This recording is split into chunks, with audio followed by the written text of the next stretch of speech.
대한민국 근현대사를 성경적 세계관으로 알리고 전하는 대한역사문화원의 한국근현대사 바로 알기 특강입니다. 건국의 걸림돌, 공산폭동. 이번 시간에는 대한민국 건국의 걸림돌, 공산폭동에 대해 이야기해 보겠습니다. 공산주의 혁명의 전략 중 공산주의자들의 폭력성과 잔인함을 보여주는 것이 바로 폭동입니다. 폭동이란 많은 사람이 특정한 권위, 재산, 사람에 대하여 폭력 행위를 일으켜 사회의 안전과 질서를 어지럽게 하는 것을 말합니다. 해방 후 공산주의자들은 한반도에 공산 정권을 세우기 위해 크고 작은 공산 폭동을 일으켰는데 그중 대표적인 폭동이 대구 10월 폭동과 제주 4.3 폭동입니다. 하지만 현재 우리는 이 공산 폭동을 민중항쟁으로 부르고 있습니다. 어쩌다 이런 일이 벌어진 걸까요? 바로 철저한 역사 왜곡의 결과입니다. 그러나 분명한 것은 대구 10월 폭동과 제주 4.3 폭동 모두 한반도 공산화와 자유 대한민국 건국을 방해할 목적으로 자행된 공산주의 폭동이라는 것입니다. 지금부터 대한민국의 걸림돌 공산폭동의 진실을 살펴보도록 하겠습니다. 해방 후 소련은 한반도 공산화를 위해 발빠르게 움직였습니다. 1945년 8월 24일부터 38선을 봉쇄하여 한반도를 두 동강 낸 소련은 김일성을 내세워 북한 공산화에 착수했습니다. 1946년 2월 8일 북조선 임시인민위원회가 조직되면서 사실상 북한은 이미 공산화를 마친 셈이었습니다. 소련은 신속한 한반도 전체의 공산화를 원했고 남한 내 공산주의자들은 소련의 지령에 따라 남한에도 공산 정권을 수립하기 위해 일사불란하게 움직였습니다. 여운형을 중심으로 결성된 건국준비위원회가 공산주의 정부 수립에 시동을 걸었고 박헌영이 서울에 등장하면서 조선공산당을 재건하고 미군 주둔에 앞서 공산 정권으로 임시정부를 승인받으려고 1945년 9월 6일 밤 조선인민공화국을 선포했습니다.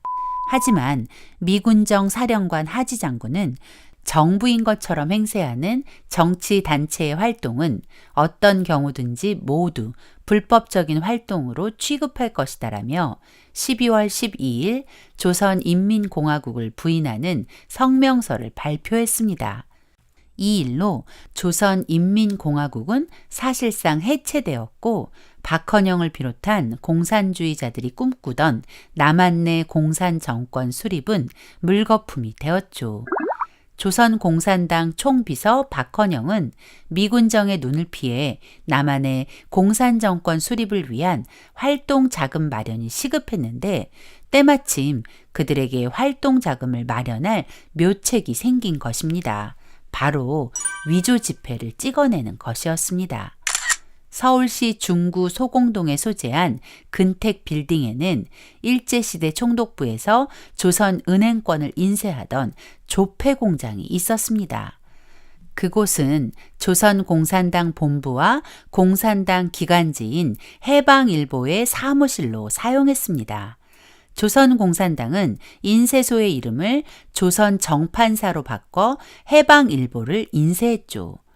당시 인쇄소에는 100원권 지폐를 인쇄하다가 중단한 상태였는데 관리가 허술해서 인쇄공으로 있던 김창선이 인쇄판 일부를 가지고 있다가 공산당의 지령하에 위조 지폐를 만든 것입니다. 그들은 1945년 10월 20일 위조 지폐 발행을 결의하고 1946년 2월까지 총 6차례에 걸쳐 심야와 새벽 시간대를 이용해서 위패 1,200만 원을 인쇄했습니다. 당시 신문기자 월급이 600원이었는데 약 1666년치의 분량의 거액으로 인플레이션을 일으키다니 남한 사회를 혼란에 빠뜨리기에 충분했죠. 이것이 바로 그 유명한 조선 정판사 사건입니다. 1946년 5월 4일과 5일 중부경찰서에서 일당 7명을 체포했고 이들의 자백으로 7일에는 관련자 14명을 체포했습니다. 이 사건을 보도한 신문의 보도 내용을 보면 위조 일당 16명 전부가 공산당원이라고 쓰여 있습니다. 그러나 조선공산당에서는 5월 17일 성명을 발표하고 구속된 사람들은 공산당원이 아니라고 변명했지만 위조 지폐를 만들기 위해 사용했던 도구와 압수된 증거 그리고 범인들의 진술이라는 진실은 숨길 수 없었습니다. 이 일로 미 군정청은 박헌영을 비롯한 조선공산당 주요 간부들에 대한 체포령을 내렸고 공산당 활동에 대한 불법화를 선언하게 되었습니다.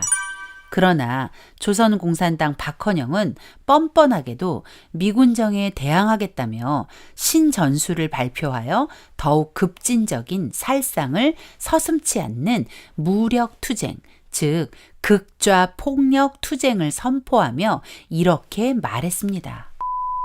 지금까지 우리가 미군정에 협력하여 왔으며 미군정을 비판함에 있어서는 미군정을 직접 치지 않고 간접적으로 미군정을 비판하였으나 앞으로는 우리가 이런 태도를 버리고 미군정을 노골적으로 치자. 지금부터는 맞고만 있을 것이 아니라 정당 방위의 역공세로 나가자. 테러는 테러로, 피는 피로써 갚자. 정말이지 뻔뻔하게 그지없는 말입니다. 위패 사건으로 합법적인 조치를 받는 것을 마치 억울한 공격이라도 당한 양 피해자 코스프레를 하고 있네요. 조선 공산당의 신전술은 소련 스탈린으로부터 박헌영에게 그리고 그 실행은 전평이 맡았습니다. 그들의 신전술은 크게 파업선동과 테러로 나누어 남한 내의 혼란을 극대화하는 데 주력했습니다. 신전술 선언으로 조선 공산당의 조직력과 투쟁 실력을 구체적으로 보여준 처음 사건은 1946년 9월 총파업 폭동이었고 신전술의 테러 전략의 가장 첫 사건이 대구 10월 폭동입니다. 물론 그 전에도 몇 차례 폭동은 있었지만 대구 10월 폭동은 공산주의의 악랄하고 잔인한 면모를 제대로 보여주는 한반도 최초의 조직적 공산 폭동으로 소련의 지령을 받은 박헌영의 주도로 일어난 것입니다.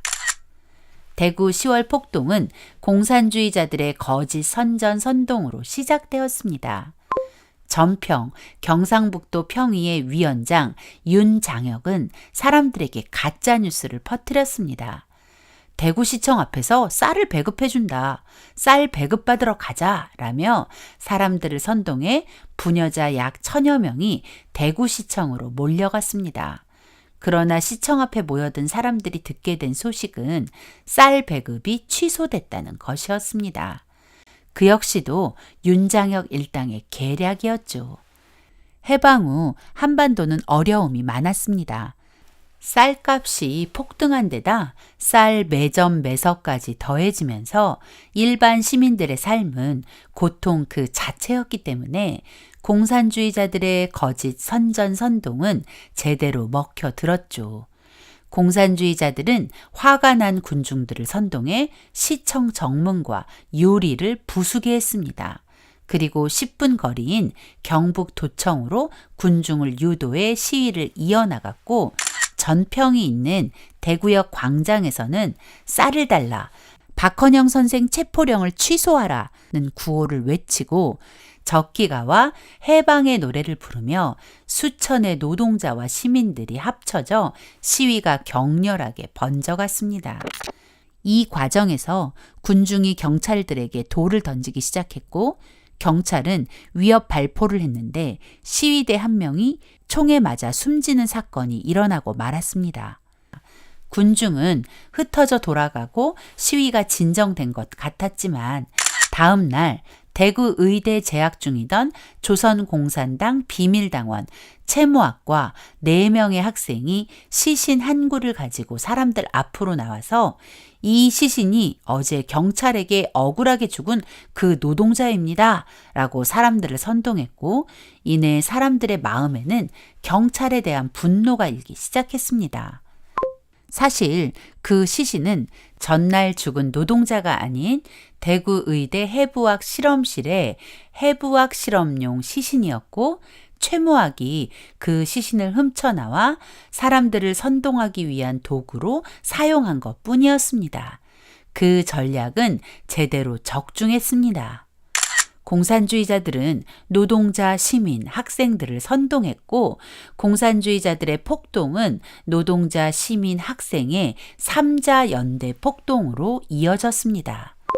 공산주의자들에게 선동된 사람들은 대구 경찰서로 몰려가 살인 경찰을 처단하라, 경찰은 무장을 해제하라 외치며 경찰서를 에워쌌습니다. 사실 폭동에 가담한 사람의 대부분은 공산주의자의 선동에 속아 얼떨결에 그 자리에 서게 된 사람들이었습니다. 그러나 한 번 선동된 군중은 폭도로 변해 경찰과 대치했습니다. 폭도들은 경찰이 무장을 해제하면 자신들도 해산하겠다고 소리쳤습니다. 어이없게도 대구 경찰서 서장 이성옥은 폭도들의 말을 믿고 경찰들의 무장 해제를 지시했습니다. 결과는 어떻게 되었을까요? 폭도들은 약속을 지키지 않았고 경찰서로 몰려와 무기를 탈취하고 약 100여 명의 죄수를 석방하고 대구 경찰서를 점령해버렸습니다. 그런 심각한 사태가 벌어지자 미 군정은 10월 2일 오후 6시 대구에 계엄령을 선포한 것입니다. 대구 경찰서를 장악하고 무기를 빼앗은 폭도들은 경찰과 그 가족들 그리고 우익 인사들을 학살하기 시작했습니다. 공산 폭도들의 만행은 차마 입에 담기조차 처참했습니다.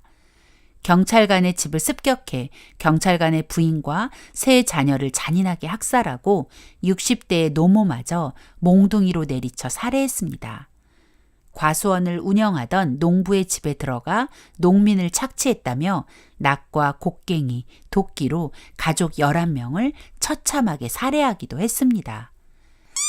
달성 경찰서를 습격하여 경찰관의 얼굴과 몸을 칼로 도끼로 난자하고 사지를 절단하는 만행도 서슴지 않았습니다.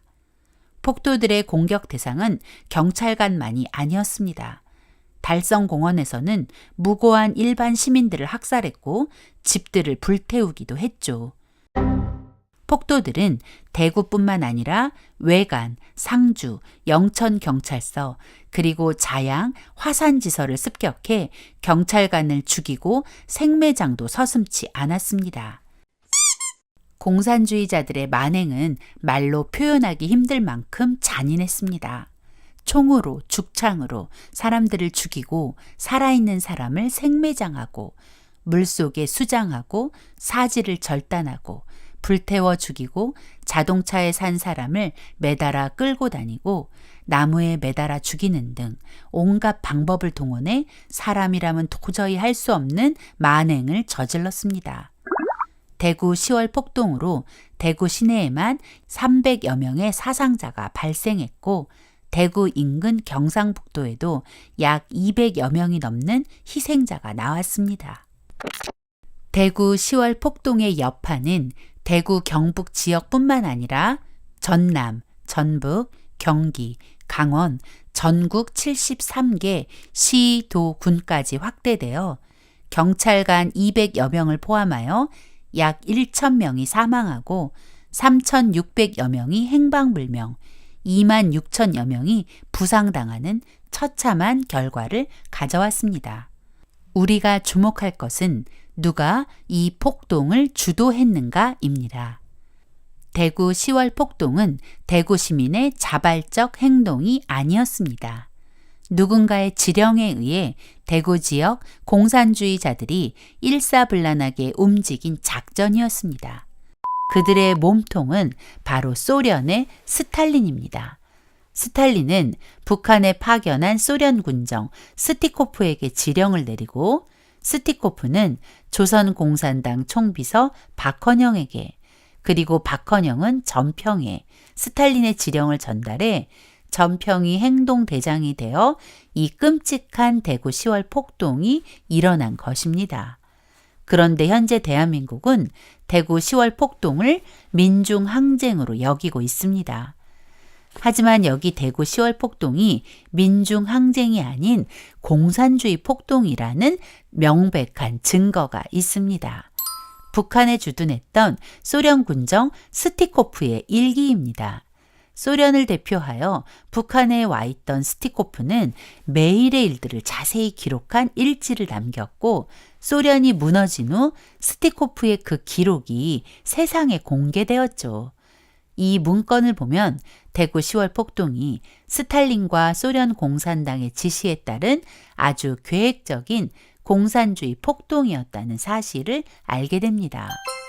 남조선 파업 투쟁에 대해 다음과 같은 지시를 내리다로 시작하는 1946년 9월 28일의 기록에 의하면 10월 폭동을 일으키기 전 파업을 주도하고 공산 지도자들에 대한 체포령을 철회하도록 요구하라고 합니다. 그 당시 조선 정판사 사건으로 박헌영과 조선 공산당 주요 간부들에 대한 체포령이 내려졌었죠. 그래서 대구 10월 폭동 당시 대구역에 모인 사람들 사이에서 박헌영 선생 체포령을 철회하라는 말이 나오게 된 것입니다. 그리고 남한에서 9월부터 시작된 파업에 관한 보고를 누구에게 하나요? 스탈린입니다. 이런 증거를 보고도 대구 10월 폭동이 민중항쟁이라고 말하는 사람이 있다면 그 사람은 정말 대한민국의 국민이 맞을까요? 대구 10월 폭동은 소수의 공산주의자들이 사람들 속에 숨어들어 거짓 선동으로 일반 시민들과 공권력을 이간질하고 사람들의 분노를 자극해 폭동에 참여하게 만든 공산주의 선전선동 투쟁 전술을 아주 정확히 보여주는 모델입니다. 자, 이제 대구 10월 폭동을 정리해 보겠습니다. 10월 폭동은 대구 시민 스스로 일으킨 항쟁이 아니라 소련의 스탈린으로부터 북한을 거쳐 조선 공산당 그리고 전평에 전달된 지령에 따라 일어난 계획적인 폭동이었고 기획자는 스탈린입니다. 공산주의자들이 시위의 명분으로 사회적인 문제를 이용하는 것처럼 대구 10월 폭동에서는 쌀값 폭등과 쌀 배급 문제를 부풀려 사람들을 분노하게 했습니다. 세월호라는 이슈로 대한민국을 혼란에 빠뜨리고 대통령 탄핵까지 몰고 간 그것과 너무 흡사하다는 생각이 들지 않으십니까? 시위의 명분을 확보한 공산주의자들은 거짓 선전선동으로 공권력과 일반 시민이 반목하게 하고 시위를 확산시켜 공권력의 개입을 유도하여 희생자를 만드는 것이죠. 그래서 공권력에 대한 분노와 갈등을 극대화시키는 것입니다. 그리고는 그 분노를 폭력으로 표출하게 만드는 것입니다. 선동된 사람들은 경찰이 먼저 우리를 공격했잖아. 왜 우리만 참아야 해? 라는 말에 속아 몽둥이와 도끼를 들고 명분도 없는 학살의 도구가 된 것입니다. 시간이 흘러가는 동안 공산주의자들은 아주 은밀하게 그리고 열심히 역사 왜곡에 몰두합니다. 그리고 그 왜곡 작업이 끝나고 나면 이 끔찍한 폭동을 민중항쟁으로 둔갑시켜 그것이 진실인 듯 계승하게 하는 것입니다.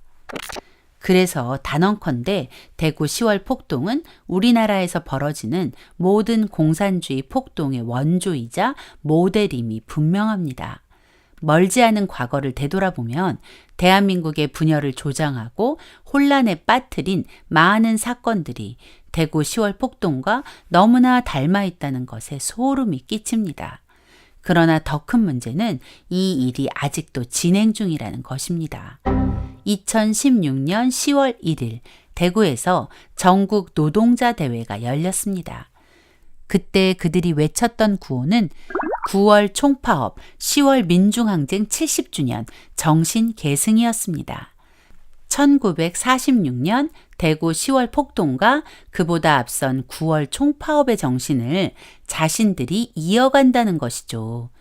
공산폭동, 대구 10월 폭동의 정신을 계승하겠다는 사람들은 정말 세월호 이슈로 거짓 선전선동을 하고 공권력과 국민을 갈라놓았습니다. 그리고 정권을 바꿔버렸고 5년이라는 시간 동안 대한민국의 정체성을 거의 다 파괴해버렸습니다. 대구 10월 폭동은 자유 대한민국의 건국을 방해한 한반도 최초의 조직적 공산주의 폭동으로 지금까지도 대한민국을 위태롭게 하는 공산주의 폭동의 원조임을 기억해야 합니다.